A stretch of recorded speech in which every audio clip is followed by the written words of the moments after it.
Hello, आयज केले जिरा पोहा. आयज आमच्या नातवाक सामके सिंपल जिरा पोहा जाय आशिल्ले. पयलीं ते उदकान घातले, धुले, तातूंत मागीर हळद, मीठ, मिरची पावडर, धनिया जिरा पावडर सगळें घालून कालयले मातशे आनी मागीर ते फोडणीची तयारी केली.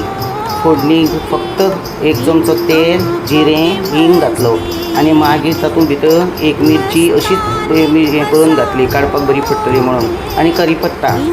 मागीर तातूंत भितर पोहे घातले, ते तडतडले म्हणटकीर आनी मागीर ते बरी करून फोडणी हें करून परतून घेतले. पोहे बरे परतून घेतले. मागीर तातूंत वयर हें घातलें, चिरिल्ली कोथमीर घातली. तेच्या वयर मागीर इल्लीशी सोय घातली आनी बरे भशेन ते गार्निश केले. मागीर वयर सकयल मातशें परतून घेतले आनी मागीर तेजें टिफीन रेडी केलें. ताका टिफिनाक जाय आशिल्लें ते एकदम 2-3 मिनटां भितर ही रेसिपी तयार जाता. कित्याक ताका आवडटा म्हणून तें केलें, कित्याक ल्हान भुरग्याक मिरची कडेन काडपाक कळूं जाय न्ही म्हणून.